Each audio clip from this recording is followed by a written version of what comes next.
Bonjour, bonsoir. Encore un cinémelon où je serai seul en piste. Moi, c'est qui? C'est Daniel Conversano, vous commencez à me connaître. Cette fois, nous allons parler d'un film de Jacques Tati, qui est un réalisateur assez célèbre, mais dont on connaît le nom sans forcément connaître les films. Autour de moi, je connais assez peu de personnes qui se sont infligés les films de Jacques Tati. Ce sont des films assez vieux. Je crois que le dernier en date de 1973. Donc c'est vraiment un autre âge du cinéma. En revanche, c'est un nom qu'on entend souvent parce que euh, Jacques Tati fait partie de ces artistes qui sont qui sont devenus leurs personnages en quelque sorte. C'est-à-dire que on connaît mieux le personnage qu'il jouait dans la plupart de ses films, c'est-à-dire Monsieur Hulot, cette silhouette longéline dans son imperméable permanent et son petit chapeau, que la vie personnelle de Jacques Tati. Et non pas que la vie personnelle de Jacques Tati est particulièrement intéressante, mais ce que je veux exprimer dans cette idée, c'est le fait que on a quand même affaire à un artiste qui a marqué son temps, parce que lorsque votre personnage devient un élément de culture, un élément de culture du pays dans lequel vous avez œuvré, eh bien c'est que vous avez fait l'objet d'un culte, vous avez été quelqu'un de très très important. Alors c'est à ce titre que j'ai voulu parler de Jacques Tati, et j'ai choisi Mon oncle, un des derniers films marquants de la carrière de Jacques Tati. Déjà parce que c'est celui que je préfère personnellement, et d'ailleurs, même si vous n'avez pas vu le film, si ça vous dit quelque chose, c'est normal. C'est parce que dans quelques émissions Vive l'Europe et vidéos personnelles par ailleurs, vous avez vu l'affiche de ce film collée sur le mur de ma maison. Voilà, donc ce cadre rouge avec deux silhouettes de personnages, un grand monsieur, un grand et vieux monsieur qui est Jacques Tati lui-même, qui joue dans ses propres films, et le petit garçon qui est son neveu. Euh, voilà. Et vraiment, si je veux parler de ce film, en dehors du fait que je l'apprécie, c'est parce que il est représentatif de ce qu'était la France à un moment donné. Il y a un certain nombre de films dont j'ai parlé pour cette raison, et c'est vraiment le cas avec mon oncle qui, je dois le dire, et pour la première fois dans les films que je vous présente, c'est peut-être un type de film, si vous n'avez jamais vu un long métrage de Jacques Tati, qui va vous agacer. Tout le monde n'est pas sensible à l'humour décalé et burlesque de Jacques Tati. Alors moi j'y suis sensible, mais moi-même parfois, quand je suis dans certaines dispositions, eh bien ces films peuvent m'agacer parce qu'ils sont... déjà, je dois dire que ce ne sont pas véritablement des films. On est quand même plus proche de l'art contemporain et du théâtre de mime que du cinéma à proprement parler. Vous voyez, c'est pas vraiment des films de scénario, hein. D'ailleurs, pour la première fois, je ne vais pas analyser les séquences de manière linéaire, parce que il s'agit davantage, vous allez voir, plutôt d'un film à sketch. Et au-delà de sa structure, Jacques Tati a un humour très particulier, qu'on pourrait rapprocher de ce qui se faisait outre-Atlantique avec Buster Keaton. Il est plus proche d'un comique burlesque comme Keaton que de Charlie Chaplin. Bon, j'ai toujours trouvé que Charlie Chaplin était plus drôle que Keaton. Et c'est également le cas ici, c'est-à-dire que je peux pas vous dire qu'on est mort de rire, ce serait vous mentir, hein, devant les films de Jacques Tati. Ce sont pas des films qui font rire, ce sont des films qui font sourire. Et lorsqu'on est sensible à cet univers, eh bien, on les regarde, si vous voulez, comme une carte postale animée. Une carte postale qui tout à coup se serait mis à vivre. Pour l'instant, ça paraît très vaporeux ce que je vous raconte, mais si un jour eh bien, vous faites l'effort de regarder un film de Jacques Tati, vous verrez que vous comprenez ce que je suis en train de dire. Moi, je peux pas l'exprimer mieux. C'est une carte postale, vous regardez un joli paysage, plus exactement une carte postale des années 50-60 en France, quand la France était encore la France, et puis tout à coup, elle se met à bouger devant vous, et vous contemplez. Les films de Jacques Tati se contemplent plus qu'ils ne se regardent ou se réfléchissent. Eh bien, simplement vous voyez des choses agréables. Vous voyez, et ces choses agréables, eh bien, c'est la France que si vous avez, comme moi, 30, 25, 30 ans, ou même 40 ans, vous n'avez probablement pas connu.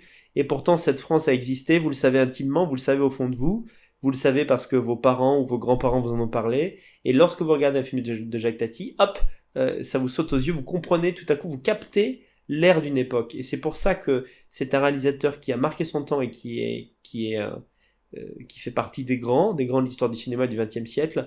C'est parce que vraiment, euh, c'est le propre de l'artiste d'arriver à capter l'atmosphère d'une époque donnée, et tout à coup, quand vous voyez le film, vous vous dites, ah ok, les années 50, c'était ça. Et vous en êtes persuadé parce que ça respire la sincérité, c'est tangible, vous voyez vraiment, euh, voilà, c'est une photographie de l'époque entière, et en l'occurrence, de quelle époque on parle? On parle de la fin des années 50. Et vous allez voir que ça va plus loin que ça parce que ce qui est intéressant dans Mon Oncle, au-delà du fait que c'est plaisant à regarder parce que c'est un film qui est plein de bons sentiments, vous allez voir, c'est le cas d'ailleurs de tous les films de Jacques Tati, de Jour de fête à tous, non. Il y a un film en particulier dans la filmographie de Tati, qui est un de ses derniers, qui est Playtime. Euh, D'aucuns disent que c'est son chef-d'œuvre, qui est un film qui là montre vraiment le cauchemar de la modernité technologique. Euh, et ça, je dois dire qu'effectivement, il n'y a pas trop de légèreté dans ce film. Mais dans les films précédents de Jacques Tati, les plus connus étant Jour de fête, Les vacances de Monsieur Hulot et Mon Oncle, qui est en quelque sorte le dernier d'une trilogie, eh bien, il y a vraiment beaucoup de bons sentiments. Donc, quand le générique de fin apparaît, enfin, plus exactement, c'est cette époque, vous savez, où quand le film s'est terminé, il se terminait, il n'y avait pas de générique de fin, le générique était au début. Eh bien, bref, quand ça se termine, euh, on a passé un bon moment et on sourit un peu bêtement comme ça, et on va s'endormir des rêves d'enfants plein la tête. Donc, c'est agréable à regarder, mais en plus de ça, sur un plan plus intellectuel, eh bien, dans ce film, ce qui est intéressant, c'est que Jacques Tati montre l'évolution d'une époque qui est en train de se finir, qui est ce qu'on pourrait dire la douce France de nos grands-parents ou de nos arrière-grands-parents, et qui est en train de se métamorphoser dans la France des Trente Glorieuses, une France heureuse encore, mais qui passe dans la modernité. Vous voyez, on n'est plus dans la France Edith Piaf. Tout à coup, on n'est plus dans la France accordéon, on est dans la France industrielle, on est dans la France de la télévision, on est dans la France des jolies voitures Renault, on est dans la France industrielle, bref, on est vraiment dans la modernité. Et ce cap a été franchi au début des années 60. Comme je l'ai dit, d'abord d'une manière heureuse, puisque les Trente Glorieuses ont signifié une consommation et un pouvoir d'achat inédit pour les Français. Donc évidemment, quand on n'a pas de frigo et que tout à coup on a la possibilité financière d'en avoir un ou deux, c'est un mieux vivre. On est très content. Mais Jacques Tati a eu cette intuition qui lui a fait un peu sonner le cerveau. Et tout à coup, il s'est dit, mais attendez, on dirait que c'est bien la modernité, mais peut-être qu'il n'y a pas que des bons côtés. Peut-être qu'on y perd quelque chose au change. Peut-être que la France perd un peu de son âme. Et c'est ça qui est vraiment au cœur du film. Alors, ce qui est très, très amusant, c'est que, avant de faire cette petite chronique, j'ai regardé à nouveau la biographie de Jacques Tati, histoire de pas dire de conneries. Et vous savez que les grands réalisateurs, lorsqu'ils meurent, eh bien d'autres réalisateurs disent ce qu'ils pensent de ces réalisateurs défunts. Et comme Jacques Tati est un réalisateur de renommée, eh bien on ne peut pas lui prêter des intentions que l'idéologie dominante considère comme déviantes. Et vous allez voir où je veux en venir, c'est que évidemment que les films de Jacques Tati sont profondément réactionnaires. Quand vous allez les voir, vous allez dire, alors il ne s'agit pas je dis pas que Jacques Tati n'était nationaliste, il ne l'était pas, mais c'était quelqu'un qui avait compris qu'il y avait une force, une émotion dans les modes de vie d'antan qu'il n'y a plus aujourd'hui dans une vie et dans une France et dans un monde qui devient de plus en plus technologique. Et c'est ça qu'il a pointé du doigt. Et ce réflexe-là, ce réflexe de lever le pied et de dire, attendez, ma voiture peut aller à 100 à l'heure, mais quelque part, est-ce que j'irai pas à 50 pour regarder un peu le décor autour de moi? Moi, j'ai un peu cette philosophie, c'est peut-être pour ça que je me considère, enfin, que j'ai une âme un peu artistique, et Jacques Tati est totalement là-dedans, et ce réflexe de prudence vis-à-vis de la modernité, c'est un réflexe qui est vraiment réactionnaire au sens concret du mot. Donc mon oncle, par exemple, Bon, j'espère que vous l'avez vu avant que je vous en donne cette interprétation, parce que sinon, vous savez, quand quelqu'un en qui vous avez confiance dit quelque chose, après vous épousez sa vision sans la remettre en cause. Je suppose que si vous l'avez vu il y a une semaine ou deux dans la perspective de l'émission que j'allais en faire, vous avez constaté la même chose. Jacques Tati mais prend clairement le parti d'un monde plutôt que d'un autre. Et en l'occurrence, et là on en arrive au film lui-même, euh, le film n'est que ça, hein, c'est quasiment un montage parallèle de 2 heures constant, il n'y a que ça, entre d'un côté la vie de village, de la France de carte postale, de celle que les Japonais viennent encore visiter aujourd'hui quand ils vont, quand ils prennent leur petit bus touristique et qu'ils vont à Montmartre, renifler un peu ces terres-là, et la France de demain, qui est en fait la France d'aujourd'hui, c'est-à-dire la France des bâtiments géométriques, rectangulaires, de l'efficace qui a remplacé la beauté, la douceur, etc. Et alors c'est vraiment évident que dans le film, Jacques Tati prend parti du de ce premier mode de vie, de cette douce France de Charles Trenet. Tous les éléments du film convergent vers cette conclusion, cette analyse. Alors déjà, le film s'ouvre, si vous voulez, sur des constructions. On voit une grue en arrière-plan, et puis c'est assez original. Les gens qui ont participé au film leurs noms sont écrits sur des panneaux de signalisation. On est tout de suite dans ce que toutes les cités modernes peuvent avoir d'infernal. C'est bruyant, c'est moche, c'est laid, c'est du béton gris. Et juste après cette scène d'intro, on suit une troupe de chiens qui se baladent on ne sait trop où, et qui arrive dans le logement, dans le lieu d'habitation de Monsieur Hulot. Monsieur Hulot qui est interprété par Jacques Tati, hein, qui joue lui-même dans ses films. Et tout de suite, alors là, il y a un changement, c'est-à-dire que la musique devient tout à coup très douce et évoque le- bah, l'idée qu'on se fait de la France. Cette musique d'ailleurs est assez connue, elle a été reprise dans pas mal de jingles commerciaux. Vous savez, je vais essayer de la fredonner, hein. Ne me critiquez pas si vous trouvez ça ridicule, mais ça fait touti touti tuti tuti tuti tuti tuti tuti tuti tuti tuti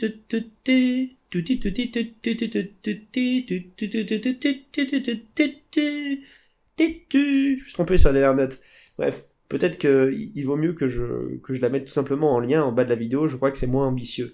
Bon, et alors là, cette musique est totalement attachée à l'ancienne France, vous voyez.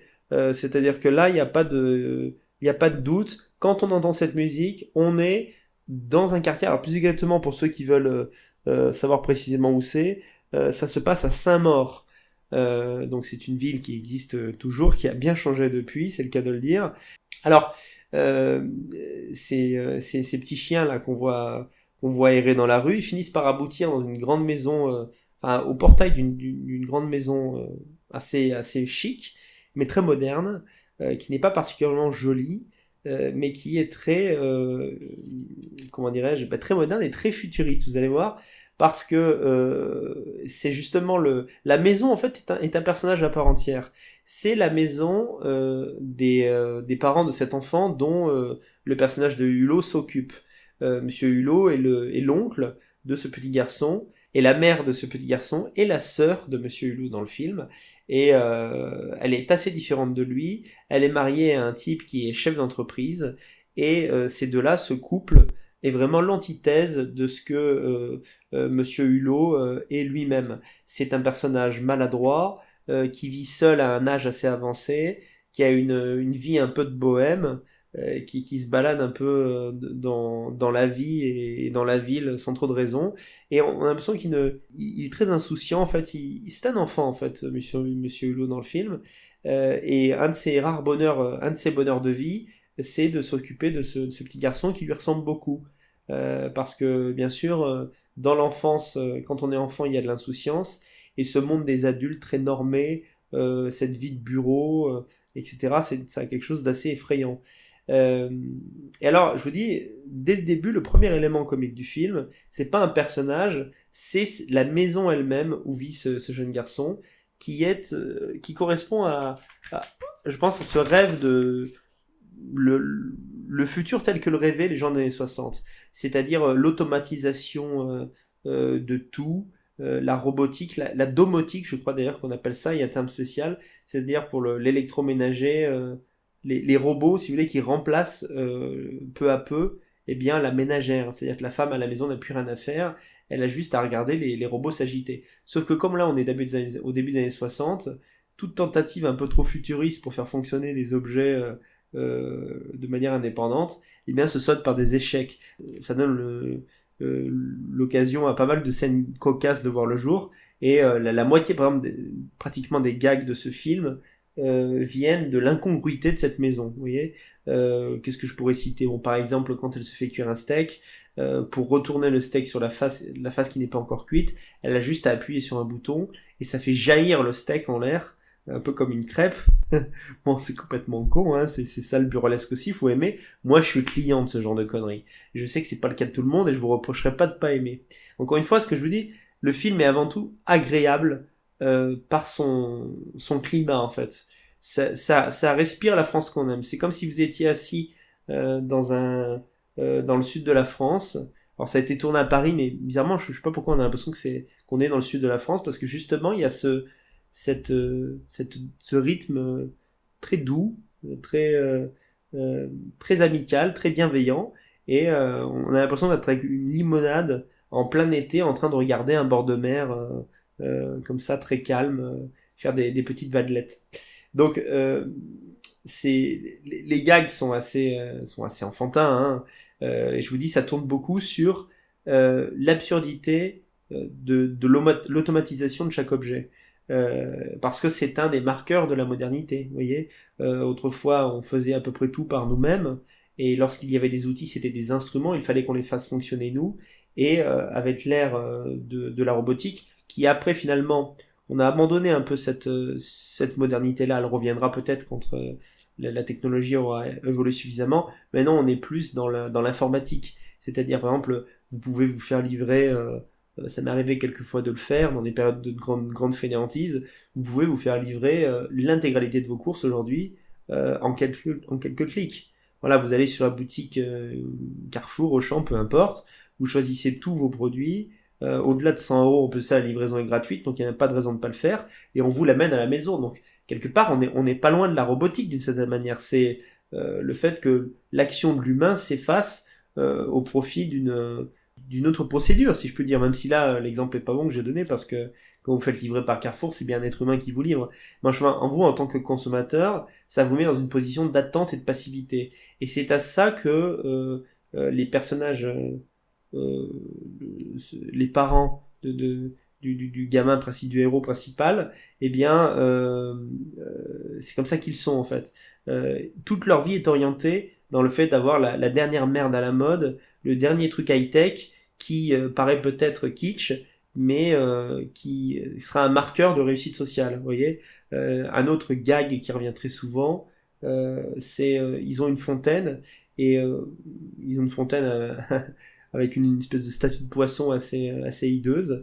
Et cette fontaine a une fâcheuse tendance à se réveiller absolument quand elle veut. Et quand, mettons, vous appuyez sur le bouton pour éteindre la lumière de votre chambre, et ben, tout à coup, ça fait jaillir de l'eau par cette fontaine, vous voyez.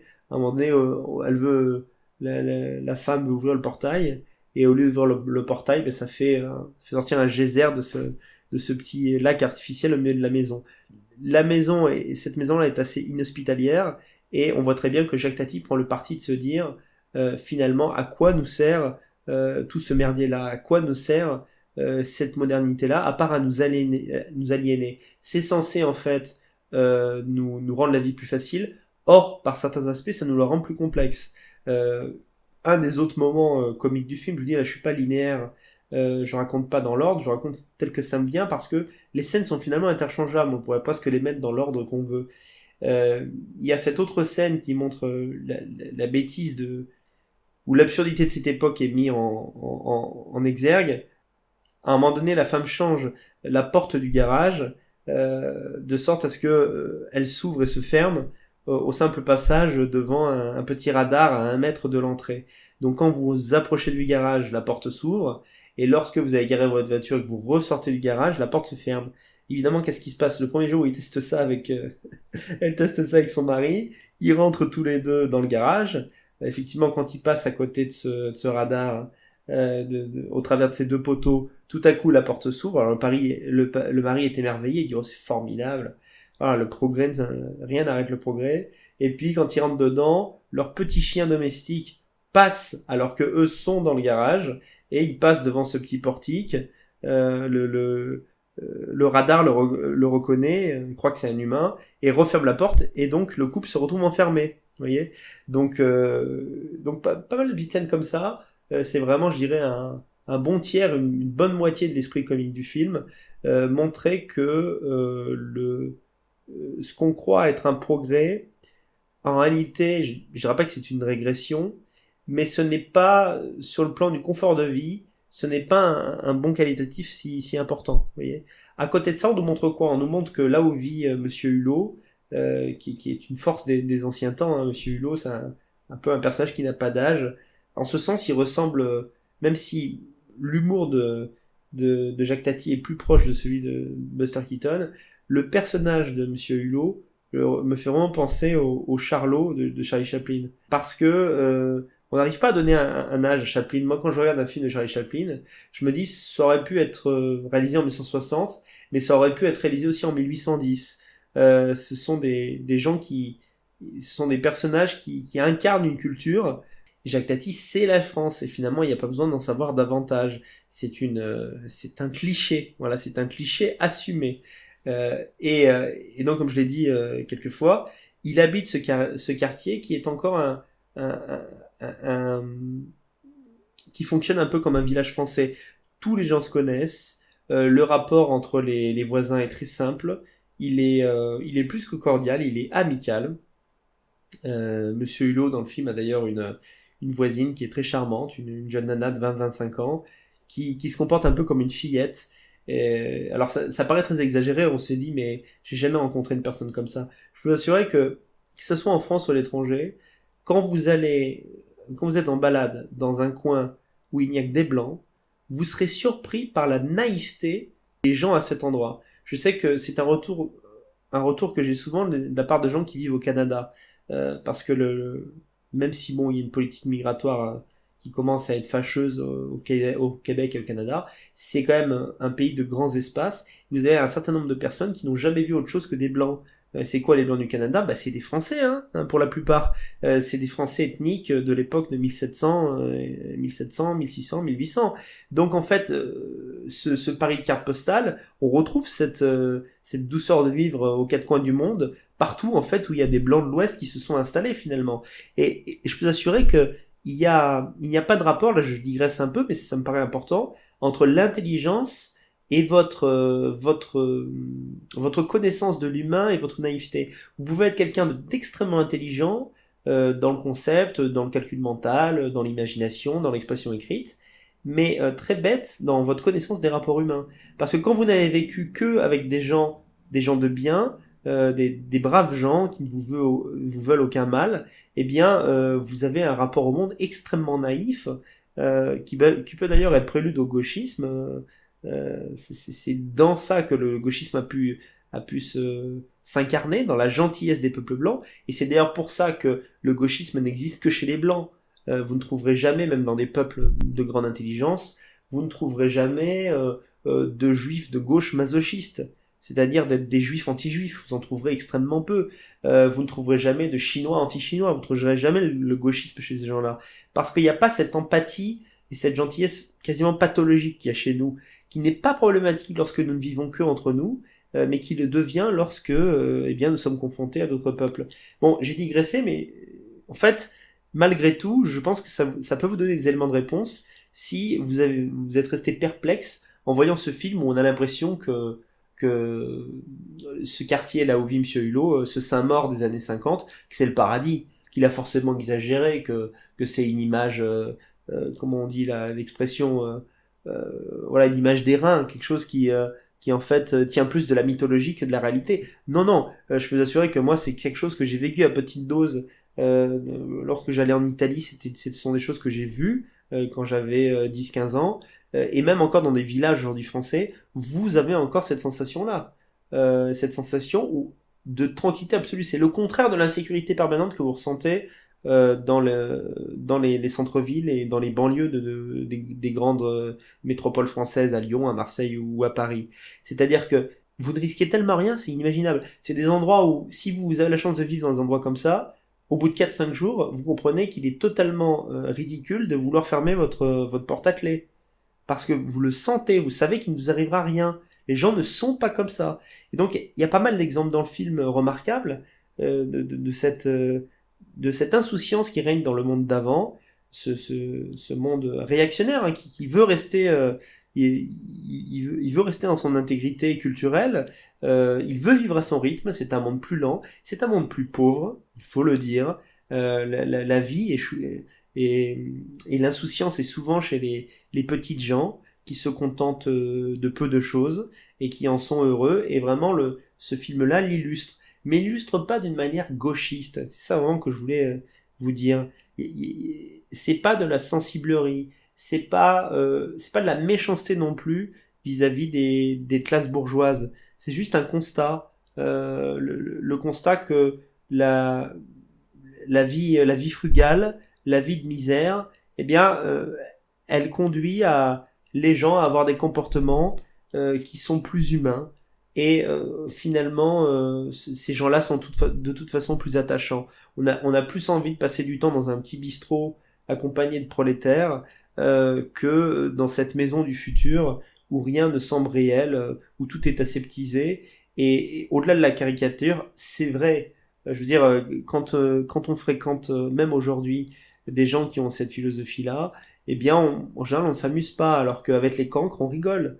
Moi, je le dis, j'ai pas de problème à le dire. À l'école, par exemple, la plupart des gens qui étaient premiers de la classe étaient des têtes d'ampoule, et ils étaient casse-couilles. Ils étaient saoulants, en fait. Et on trouvait de la vie chez les cancres. Donc il y a un peu cette idée-là dans le film. Monsieur Hulot est clairement c'est un raté socialement. Il a un âge assez avancé, il n'a pas de compagne, il n'en cherche même pas d'ailleurs, il n'a pas d'enfant, et il n'a pas de travail. Et à chaque fois qu'il essaye de faire un travail, il est complètement inadapté, il le perd même sans le vouloir. C'est-à-dire qu'à un moment donné, très tôt dans le film, il passe un entretien d'embauche, il est tellement excentrique, sa personne est tellement différente que euh, la femme qui était censée l'employer, elle ne cherche même pas à comprendre. Au bout de 10 secondes, elle dit non, vous ferez pas l'affaire.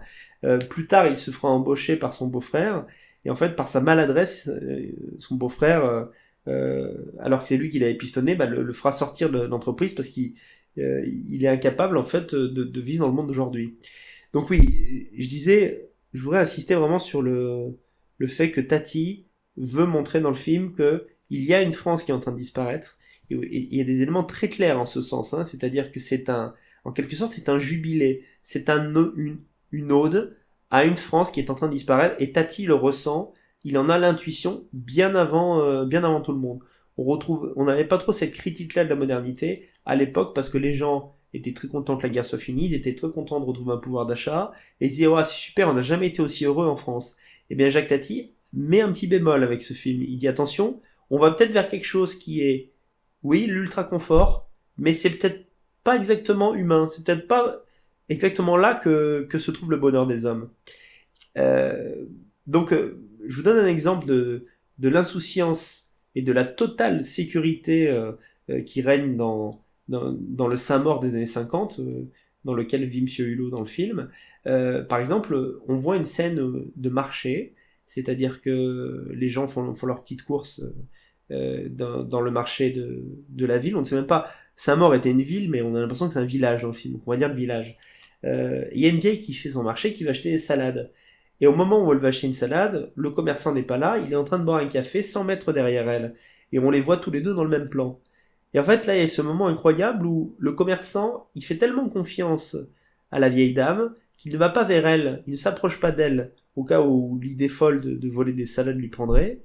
Et en fait, il négocie à 50 mètres de distance.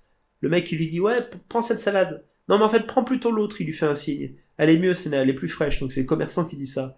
Et à la fin, elle le paye en lui lâchant une pièce dans un petit bol, et lui, au loin, la remercie, en lui faisant coucou. Vous voyez? Il n'y a même pas eu besoin qu'ils s'approchent. Il y a une confiance totale entre les habitants de ce village. C'est-à-dire qu'il s'est même pas dit, tiens, est-ce qu'elle m'a pas mis 3 sous au lieu de mettre 6 sous. Et ça, encore une fois, on pourrait avoir l'impression que c'est exagéré, mais je suis assuré que c'est comme ça que ça se passe dans les régions, dans les pays qui fonctionnent comme nous fonctionnions auparavant. Moi, c'est quelque chose que j'ai vécu en Ukraine. Je vous donne un exemple très très concret. J'ai été très étonné lorsque vous rentrez dans un bus en Ukraine. Il y a des bus extrêmement petits. On dirait en fait des Renault Espace qu'ils ont aménagés en bus. Bon, j'exagère un peu hein, pour vous faire rigoler, mais ce sont des bus avec des capacités d'accueil de quoi? De 10-15 personnes. Quand vous voyez ça la première fois, vous êtes très étonné. Et je sais que même si j'ai découvert l'Ukraine il y a 3 ans, 3-4 ans, eh bien c'est toujours comme ça aujourd'hui, des échos que j'en ai. Eh bien, il y a un truc incroyable, il y a des vidéos comme ça qui circulent sur net parce que les gens sont stupéfaits. Lorsque vous rentrez dans ce bus, vous êtes la première personne à rentrer par exemple, et qu'il y a 4 ou 5 personnes derrière vous, euh, c'est tellement long pour le mec qui est en train de conduire et qui a plein de gens à amener chez eux de faire la monnaie que si vous ne lui donnez pas la somme exacte, que se passe-t-il? Moi j'ai été très étonné quand ça m'est arrivé. Vous arrivez, mettons, c'est des grivnas là-bas. Alors je dis n'importe quoi, vous donnez 10 grivnas et ça coûte 4 grivnas. Donc vous attendez que le conducteur de bus vous rende vos 6 grivnas. Et moi donc je lui ai donné 10 grivnas, je savais que ça coûtait 4 grivnas. Et le mec après, je lui donne 10 grivnas et il me dit vas-y, dégage maintenant. Alors au début j'ai cru qu'il m'arnaquait. Euh, la mentalité, tu sais, du français qui s'est fait emmerder toute sa vie dans plein de circonstances. Donc moi je dis ah putain, ce mec essaie de me voler, voilà c'est la corruption des pays de l'Est, on m'avait pourtant prévenu. Et il dit non, non, mais pars, t'inquiète pas, pars. Bon, je demande pas mon reste, je vais au fond du bus un peu grognon en pensant que je m'étais fait enculer. Et là, que se passe-t-il, les enfants? Les autres mecs rentrent, payent à leur tour. À eux aussi, ils ne rendent pas la monnaie. Je dis putain, c'est quoi ce conducteur de bus? C'est le chef de la patron de la mafia locale, personne n'ose réclamer son argent. Et non, non, non, pas du tout, c'est pas du tout ça qui s'est passé. Le bus a repris son chemin, et entre cet arrêt et le suivant, le conducteur de bus a calculé la monnaie qu'il devait à chaque personne qui venait de rentrer, et il a fait, écoutez bien, il a fait circuler cet argent de l'avant du bus vers l'arrière. Mes 6 grivnas m'ont été rendus par le passager 1, qu'il a donné au passager 2, qu'il a fait circuler au passager 3, qu'il a donné au passager 4 juste derrière lui, qu'il a donné lui-même à moi. Est-ce que vous imaginez une scène pareille en France, aujourd'hui, en 2017? Je vous le demande. Est-ce que vous imaginez qu'en rentrant dans un bus, le conducteur de bus va vous dire allez au fond, c'est pas grave, je vous payerai la suite un peu plus tard, qu'ensuite il va tendre la monnaie à Jean-Kévin, qui lui-même va la donner à Abdul, qui lui-même va la donner à Mamadou, qui lui-même va le donner à Fatima, qui elle-même va la donner à Jinping, qui a ses écouteurs et qui ne comprend pas un mot de français, et Jinping va vous les donner en disant tiens c'est ta monnaie et tout va se passer pour le mieux dans le meilleur des mondes. Eh bien non, dans un pays multiculturel, c'est impossible parce que dès le premier passager, eh bien votre argent vous ne l'auriez plus jamais retrouvé et en 2 secondes ça aurait été la baston dans le bus. Voilà. Eh bien c'est intéressant cette longue digression pour vous dire que c'est intéressant de voir un film comme Mon Oncle pour se rendre compte que oui, oui, nous ne sommes pas fous. La France mono-ethnique où il faisait bon vivre a existé, et ça existait il y a environ 40-50 ans, et maintenant ça n'existe plus, et on l'a dans le cul. Voilà. Donc, Jacques Tati n'est pas visionnaire au point d'avoir eu, comment dirais-je, l'idée que tout à coup, en 20 ou en 2 ou 3 décennies, des hordes d'immigrés allaient déferler sur la France, mais il s'est rendu compte que la modernité, la recherche du confort, plutôt que la recherche du bonheur, de la vertu, disons-le tout net, de l'amour, c'est-à-dire de la bienveillance entre gens d'une même communauté, eh bien, cette recherche de confort, même si en première intention on peut penser que c'est une ambition noble, on se dit voilà, on veut mieux vivre que nos parents, et on aimerait que nos enfants vivent mieux que nous, certes, mais quand ça devient l'alpha et l'oméga de toute chose, le confort, ça devient plus important que tout, eh bien, ça nous modifie en fait, en quelque sorte. Nos comportements sont si modifiés que nous ne sommes plus les mêmes personnes. Voilà. Et après, nous n'avons plus la même aptitude à, euh, à établir des rapports sains avec les autres. Vous voyez? Dans le film, c'est très très clair, même si c'est un film léger, on est vraiment heurté par la façon dont les parents de ce gamin sont plus intéressés par la prochaine voiture qu'ils vont s'acheter que par que par leur relation à leur fils. Vous voyez. Et d'ailleurs, leur fils il préfère Monsieur Hulot pratiquement pendant toute la durée du film, jusqu'à la scène finale. Euh, donc ça, il y a vraiment ce duel en quelque sorte, ce duel silencieux, hein, parce que c'est des gens d'une même famille, entre l'oncle et le gamin qui vivent dans un monde insouciant, un monde voilà d'humour prime sautier, et le monde des adultes des années 60, c'est-à-dire des gens qui ont abandonné un peu leurs racines et dont le but est de vivre comme des gens du futur, vous voyez, dans un univers très aseptisé, avec vous savez, ces appartements tout blancs où dans chaque pièce il y a que deux objets, il n'y a même pas d'étagère, donc il y a un grand espace, mais qui finalement tout ça c'est du vide. Vous savez, c'est aussi un peu à cette période qu'il y avait ces architectes délirants comme Le Corbusier, voilà, qui à l'époque étaient considérés comme des génies avant-gardistes, qui en fait étaient juste des malades. Voilà, c'était des personnes qui n'avaient aucun sens esthétique, selon la définition de l'art classique, qui est le beau et la recherche du beau. Il y avait une recherche de l'épure chez eux, qui en fait était une comment dirais-je, une course vers un néant sans fin.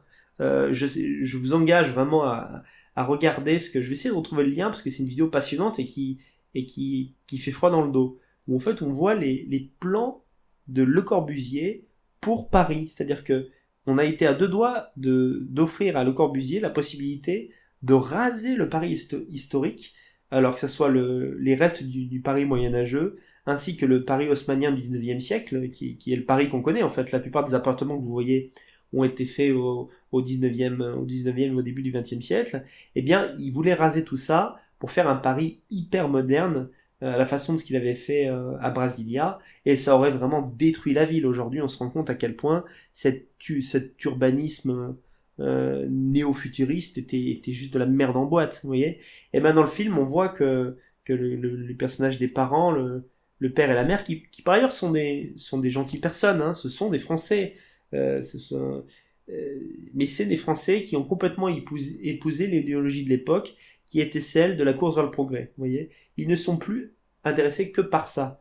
La France d'avant les encombre. Monsieur Hulot les encombre. D'ailleurs, il y a pas mal de moments du film où, bon, comme c'est quand même le beau-frère, comme c'est quand même le frère de la maman, eh bien, voilà, le mari qui est chef d'entreprise, il est patron, il essaye de faire quelque chose de Monsieur Hulot.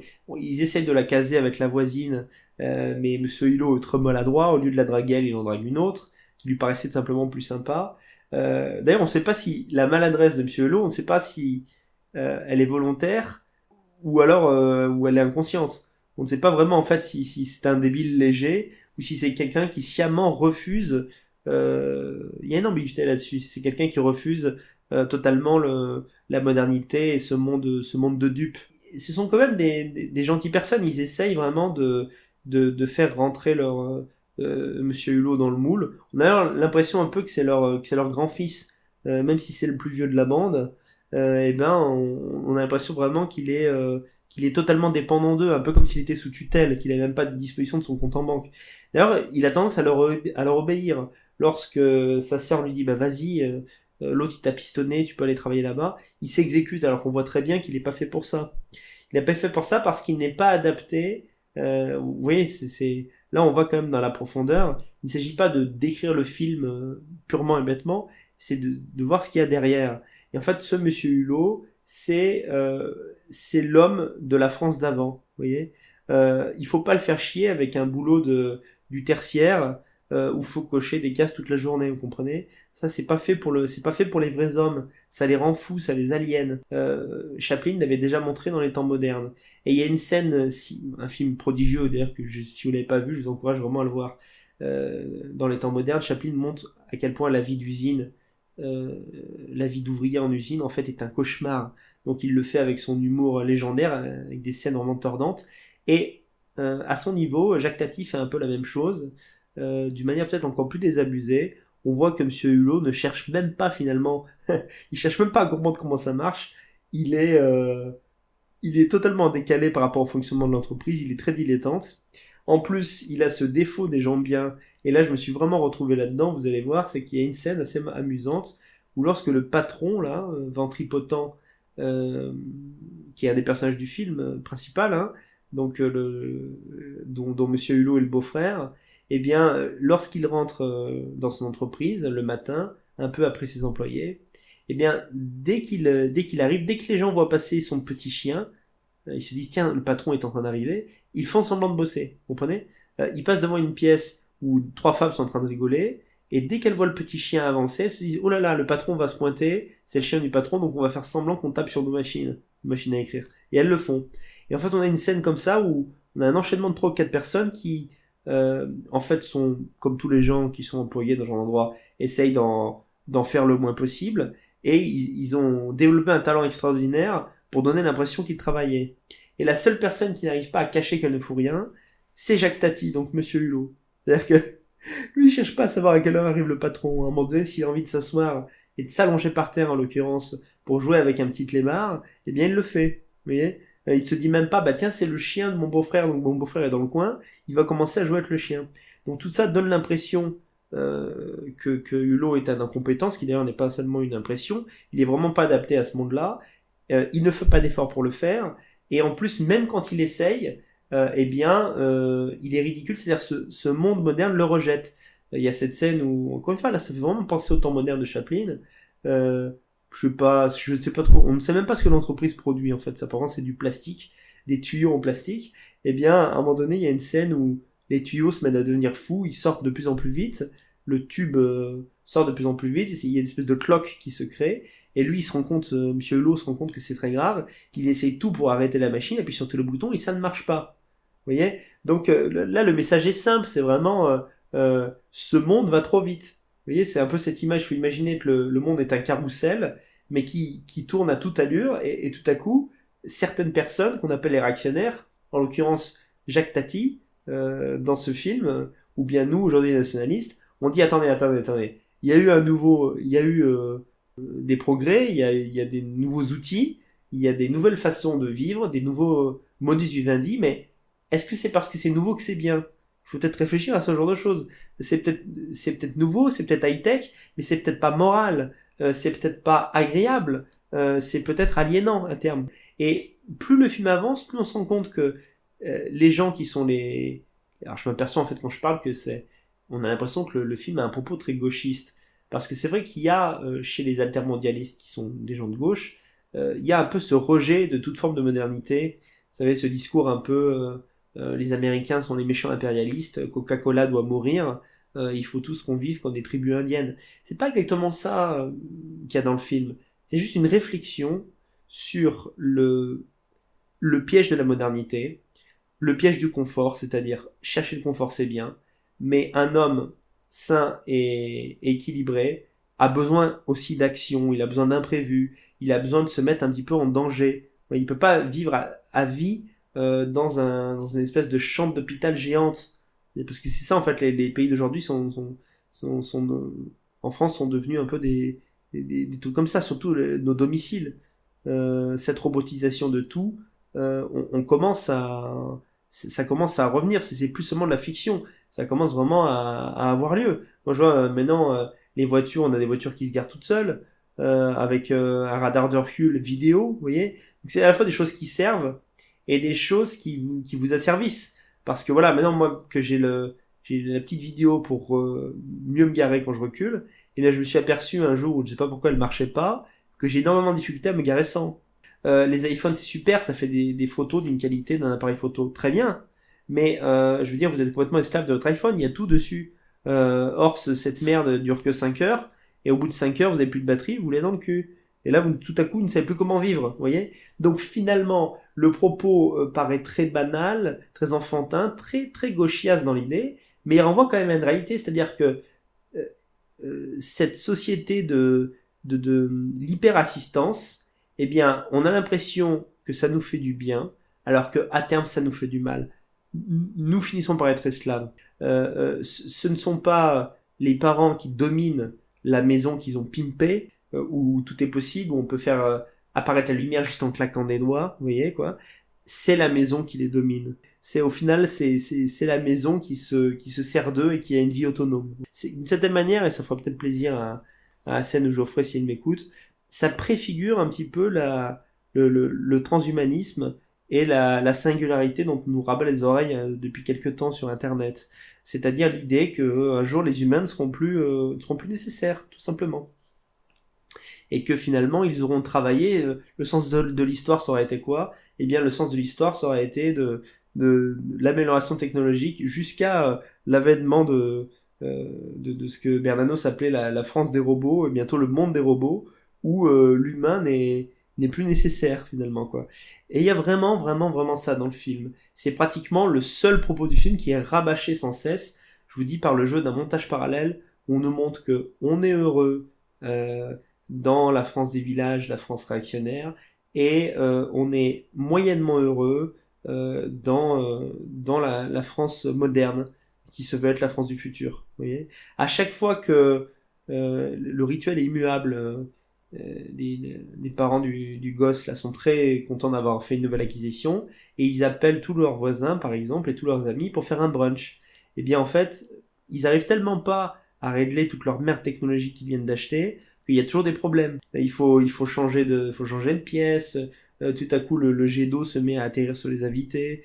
Tout à coup, un instrument ne fonctionne pas, vous voyez. Mais il s'attache quand même à faire marcher ces choses-là parce que c'est un symbole de réussite. C'est-à-dire, voilà, j'ai le dernier outil à la mode, j'ai ce dernier robot maison, j'ai cet aspirateur qui passe l'aspirateur tout seul.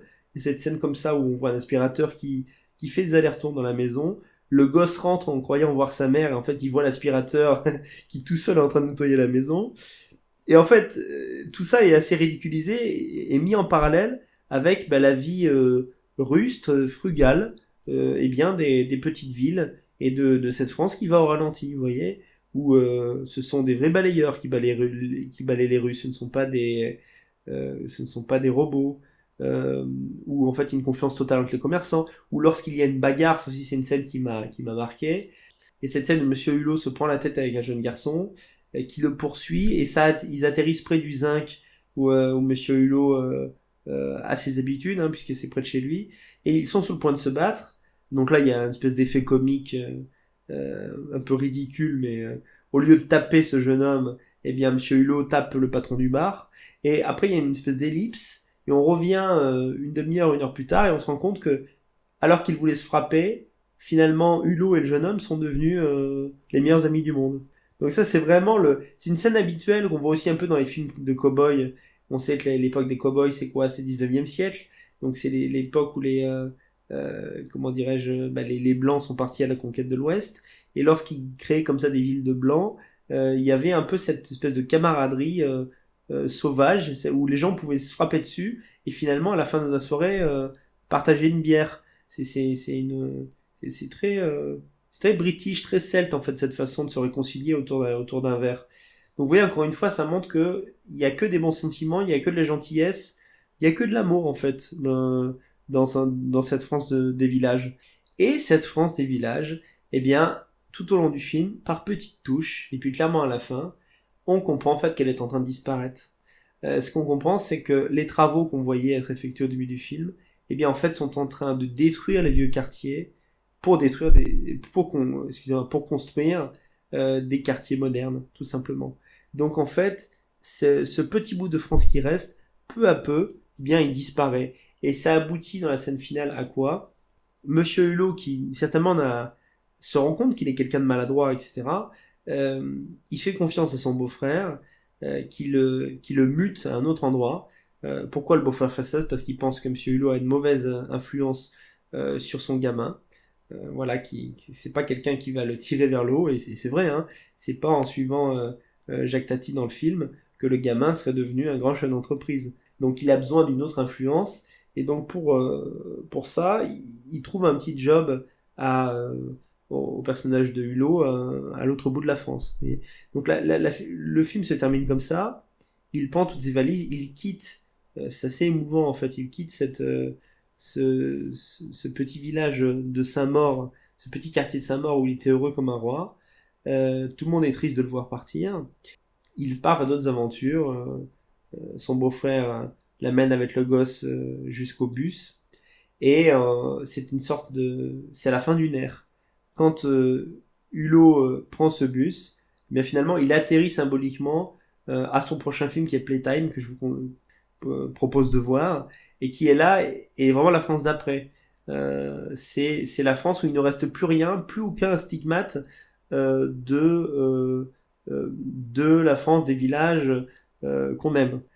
Donc là, mon oncle était le film charnière. C'était le film d'un entre-deux époques, vous voyez, d'une époque qui était en train d'agoniser, mais lentement, sûrement, avec bonheur, avec une espèce de résignation allègre, et bien la France moderne qui n'a plus rien de français. Voilà, c'est ça qu'il faut retenir, c'est-à-dire que le monde de demain, il est peut-être agréable à vivre, il est peut-être confortable, mais qu'a-t-il de particulier? Parce que le monde de demain, c'est l'uniformisation. Qu'est-ce qui ressemble de plus à une maison carrée et grise qu'une autre maison carrée et grise? La maison principale, qui, je vous dis, un personnage à part entière du film, quand on la voit, on se dit, mais ça pourrait être une maison de quartier, une villa de la côte ouest des États-Unis. Ça pourrait être une villa même en Asie, vous pourriez trouver la même chose. Ça n'a rien de particulier, ça n'a rien de français. Voilà. Et il y a vraiment cette sentiment d'anéantissement culturel. C'est-à-dire que quelque chose est englouti. Et on voit vraiment, il y a ce plan où des ouvriers au marteau-piqueur sont en train de détruire un vieux mur dans ce quartier de Saint-Maur. Et là, qu'est-ce qu'on comprend? C'est comme si on voyait déjà pousser les HLM qu'on connaît aujourd'hui. Vous voyez, donc c'est un film charnière, vraiment entre deux époques. Et moi, j'ai vraiment aimé ce côté-là. La symbolique est puissante. Quand le personnage de Tati part, c'est la fin de ce monde. Et c'est symbolisé par quoi? Cette troupe de chiens qu'on a vue à quelques moments dans le film, elle apparaît régulièrement. Eh bien, on la revoit revenir dans le quartier de Saint-Maur, chercher, fouiller des choses dans la poubelle, enfin bref, mener leur vie de chien, cette meute. Et il n'y a plus que des chiens. Il n'y a plus d'êtres humains. Regardez bien cette scène à nouveau, si vous avez vu le film et que vous l'avez remarqué. Dans la dernière séquence, les chiens sont tout seuls dans ce quartier. C'est-à-dire que symboliquement, cette France a été abandonnée par tout le monde. Les gens sont passés à autre chose. Vous voyez? Donc le premier remplacement, avant d'être démographique, a été un remplacement des consciences sur le plan culturel. Et mon oncle l'illustre parfaitement. Voilà ce que j'avais à dire du film. En fait, j'avais écrit énormément de notes supplémentaires, mais je m'aperçois que j'ai déjà été très long, euh, peut-être un peu bordélique. C'est quand même dur de faire des émissions tout seul. Je ne sais pas si le format vous plaît, vous me direz. J'ai encore plein de petits détails à rajouter. Alors oui, très amusant. Vous demandez, j'ai prononcé plusieurs fois le mot Hulot, et je suis sûr que de nombreuses personnes qui m'écoutent se sont dit, mais Hulot, est-ce que ça aurait pas rapport avec Nicolas Hulot? Et vous osez pas, dans votre tête, vous osez pas vous poser vraiment la question, vous vous dites c'est sûrement une connerie. Mais en fait, figurez-vous que non. Le personnage de Monsieur Hulot a été inspiré à Jacques Tati par un mec qui s'appelait vraiment Monsieur Hulot et qui était le grand-père de Nicolas Hulot. Voilà. Donc le grand-père de Nicolas Hulot a été l'inspiration de Jacques Tati pour le personnage qu'il a rendu célèbre. Alors seulement que ça devait être quelqu'un d'un peu extravagant, voilà, qui sortait de l'ordinaire, avec un physique qui n'appartient qu'à lui, une démarche, je sais pas, ça pourrait être intéressant à savoir. Je n'ai jamais vu Nicolas Hulot en parler, mais c'est quand même assez intéressant. Tous les éléments dans ce film nous montrent que on a perdu quelque chose de précieux qui peut-être ne reviendra jamais. Et c'est vraiment je résumerai par légèreté. Il y a une scène où on voit des gosses jouer et qui ont l'air d'être des garnements, c'est-à-dire ce sont des gens qui cherchent la merde. Et qu'est-ce que ça veut dire chercher la merde dans les années 50? En 2017, ça veut dire risquer de vous faire tuer au moindre regard de travers dans le métro. Eh bien, en 1958, c'était quoi? C'était des enfants il y a un sketch comme ça dans le film, où en fait des enfants font une blague aux gens qui sont en voiture. Ils se glissent, comme ils sont petits, ils se glissent vers l'arrière de la voiture et ils font se rencontrer deux couvercles de poubelle en fer. Donc ça fait un bruit très fort, POUM, et les gens dans la voiture ont l'impression que le mec de derrière les a percutés ou qu'une roue a crevé et qu'ils ont eu un accident en fait. Donc tout à coup ils sortent et ils se mettent à engueuler le conducteur de la voiture d'avant. Vous voyez, jusqu'à ce qu'ils comprennent que, en apercevant les gosses, en fait, c'est eux qui ont fait une petite farce. Donc, attendez, c'est ça les voyous de l'époque, hein. C'est ça le plus gros de ce qu'on risquait, quoi. C'est une farce où un mec siffle pour attirer votre attention, et pendant que vous le regardez, vous vous prenez un poteau dans la gueule. Vous voyez? Donc, c'est-à-dire que les racailles de l'époque, c'était Jacques Tati, c'était Mr Bean, voilà. C'est ce qu'on risque le plus dans un monde intégralement blanc, hein. Attention, hein. Je sais pas, vraiment, après Playtime, si Dieu avait prêté à Tati 40 ou 50 ans de vie en forme supplémentaire, je me demande ce qu'il aurait dit de notre époque, hein, parce que je pense que c'est allé, comment dirais-je, la modernité multiculturelle, transculturelle, est allée beaucoup plus vite que ce qu'il ne croyait, hein. Je vous dis, c'est encore un film où, je veux dire un truc, on se demande même dans quelle dimension le film a été tourné. C'est même pas une question d'époque, c'est une question de dimension, tellement c'est différent. Il y a encore des gens qui se déplacent en cheval, en chevaux dans des calèches en fait dans le film. C'est d'ailleurs comme ça, le dialogue entre les deux mondes, c'est que parfois Jacques Tati, il se déplace soit à vélo, soit avec un cocher, en fait, est transporté par des chevaux. Vous voyez un peu à quel point c'est réactionnaire. C'est-à-dire que même dans les 50, alors que la voiture s'était démocratisée, eh bien on avait des Français résistants qui en étaient encore à la bicyclette, c'est quelque chose de très français la bicyclette, hein, vraiment. C'est pour ça que moi j'adore le Tour de France. Pour moi c'est encore les rares choses qui respirent vraiment l'odeur de l'âme française. Euh, donc voilà, il se déplace en bicyclette et à dos de cheval. Donc on a vraiment l'impression que lorsqu'il va de chez lui, du Saint-Maur des années 50, je précise bien parce que Saint-Maur c'est plus ce que c'était, à cette maison qui se trouve je ne sais où, eh bien en fait c'est pas un déplacement géographique, c'est un déplacement dans le temps et c'est un changement de dimension. On n'est plus du tout au même endroit, on n'est pas branché sur le même canal, vous voyez. Euh, c'est pourquoi je vous propose vraiment la vision de ce film, qui, je vous le dis, n'est pas forcément très plaisant à regarder sur la durée. Vous pouvez vous le regarder en plusieurs fois, parce que de toute façon, c'est une suite de sketchs. C'est une autre époque aussi, une autre temporalité. C'est une autre façon de filmer aussi. Là, c'est un film, vous allez, même si vous n'êtes pas spécialiste, vous allez voir qu'il y a un problème avec les plans. Ça manque de plans rapprochés. Il y a pratiquement que des plans larges dans le film.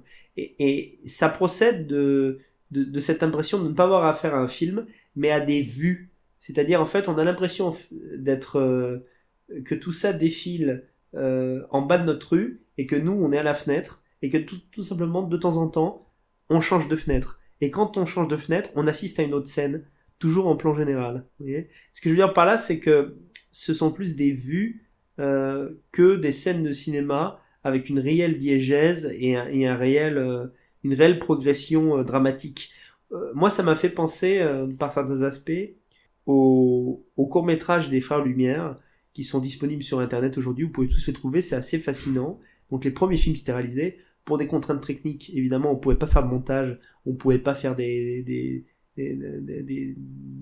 longs métrages d'1 heure, c'est clair. Donc il y avait des vues. En fait, les premiers films étaient à mi-chemin entre la fiction et le documentaire.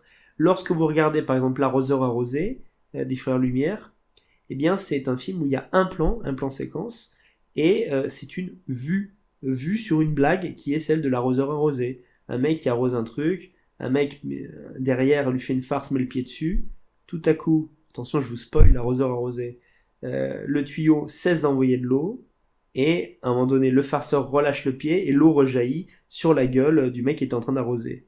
Évidemment, dans la deuxième partie du film, mais dans le même plan, eh bien, l'arroseur arrose la personne qui essaie de lui faire la farce. Bon bref, là je suis parti sur autre chose, mais il y a vraiment un lien pour moi entre le primo cinéma et ce que propose Jacques Tati.